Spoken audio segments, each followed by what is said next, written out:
अस्सलाम वालेकुम and hello everyone, welcome back to my channel. आज का हमारा टॉपिक है अर्थराइटिस। अर्थराइटिस को जोड़ों की बीमारी भी कहते हैं। यू नो वेरी वेल, आपने सुना भी होगा इसके बारे में। So what is arthritis? It is the swelling and the tenderness of one और मोर ऑफ योर जॉइंट्स। इसमें जो आपकी जॉइंट्स हैं उसकी में स्वेलिंग हो जाती है, टेंडर हो जाती हैं। वो ज़रूरी नहीं है कि एक ही जॉइंट हो, एक से ज़्यादा जॉइंट्स में भी ये प्रॉब्लम हो सकती है। If we are talk about the symptoms, तो सिम्टम्स क्या है? पेन हो जाती है, स्टिफनेस हो जाती है, अकड़ जाती है and swelling of the joint, swelling भी हो जाती है जॉइंट्स में। क्यों होती है, कैसे होती है? So the membrane lining the joints thicken and the fluid production is decrease. अब होता क्या है कि जो आपकी जॉइंट्स है, जॉइंट के इर्द गिर्द एक प्रोटेक्टिव कवरिंग होती है, एक मेम्ब्रेन होती है उसको कवर करने के लिए, और उस मेम्ब्रेन का काम फ्लूइड प्रोडक्शन भी है।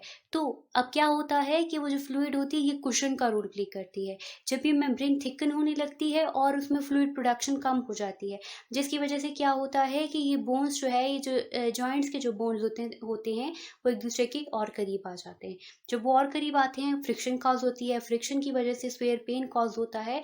ठीक है, जब वो फ्रिक्शन कॉज होती है, दो बोन जो है वो आपस में ऐसे रगड़ खाती है। ठीक है, वो फ्रिक्शन क्रिएट करती है। जब वो रगड़ खाती है तो उसके रिजल्ट में काफ़ी पेन होता है, स्वेयर पेन कॉज होता है, और लेटर स्टेजेस में क्या होता है, कंप्लीट इमोबिलिटी कॉज हो जाती है कि वो पर्सन जो है उसके वो जॉइंट्स कंप्लीटली मूव करना छोड़ देते हैं।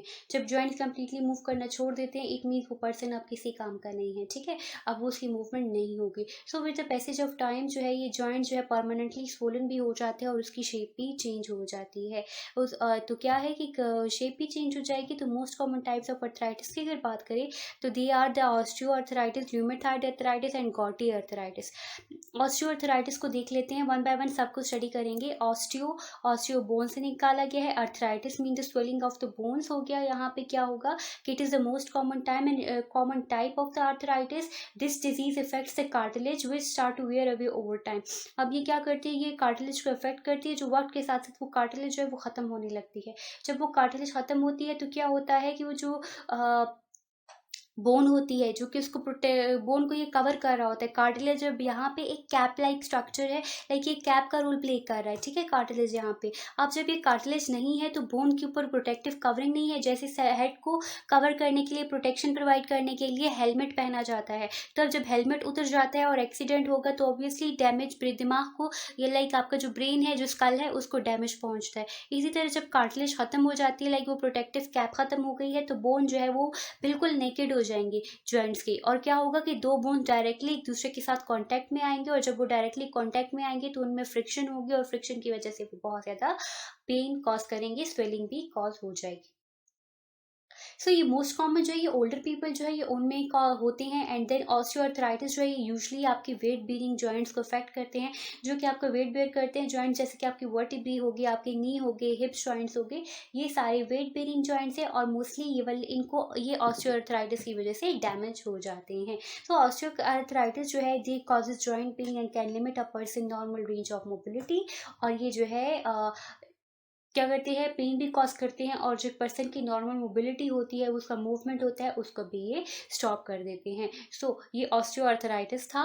इसके बाद अब देखते हैं रूमेटाइड अर्थराइटिस क्या है और गॉटी अर्थराइटिस क्या है। नेक्स्ट वन हम देखते हैं रूमेटॉइड अर्थराइटिस को, गॉटी अर्थराइटिस को, एंड देन ओवरऑल इसकी ट्रीटमेंट क्या है अर्थराइटिस की।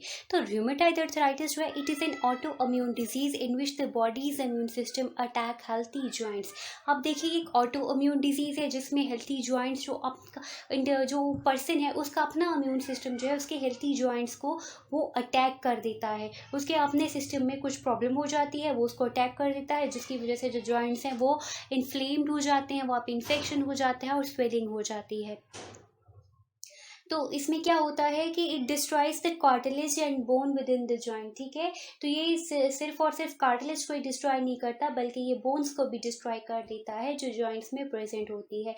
It usually affects the joints in the fingers, wrist, knees, elbows. ठीक है, जो रिस्ट, नीज, एल्बोज और फिंगर्स के जॉइंट्स होते हैं mostly they are affected by this rheumatoid arthritis which causes the pain, stiffness, swelling and loss of joint function. Like function जो होता है जॉइंट का उसको वो खत्म हो जाता है, स्वेलिंग कॉज हो जाती है, स्टिफनेस हो जाती है, अकड़ जाते हैं और पेन होता है।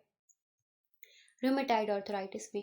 Next one is a gouty arthritis. अब गॉटी आर्थराइटिस जो है ये क्यों होता है? It is caused by a higher than normal level of uric acid in the blood. Like normal level से ज़्यादा जब यूरिक एसिड ब्लड में आ जाता है, and then the deposit of large amount of uric acid in the lining of the in the lining of the joints in the form of crystals, ठीक है। और फिर क्या होता है कि वो जो यूरिक एसिड होता है, जो जॉइंट्स के इर्द गिर्द जो लाइनिंग होती है, उसमें क्रिस्टल्स की फॉर्म में वो जमा हो जाता है, ठीक है। अब जब वो क्रिस्टल की फॉर्म में जमा हो गया तो obviously it will cause the pain. Then it usually affects जो है ना, affect the joints at the base of the big toe, और जो बिग टोज की बेस पे जितने जॉइंट्स प्रेजेंट है उसको ये अफेक्ट करता है। सो जो यूरिक एसिड की एक्यूमुलेशन की वजह से जब वो पेन स्टार्ट होता है और वहाँ पे इन्फ्लेमेशन कॉज हो जाती है, तो उस इन्फ्लेमेशन को गाउट या गॉटी आर्थराइटिस कहते हैं, ठीक है। देन अदर जॉइंट जैसे कि रिस्ट जॉइंट हो गए, फिंगर हो गए, नी हो गए, ये जॉइंट्स भी इसकी वजह से अफेक्ट हो जाते हैं।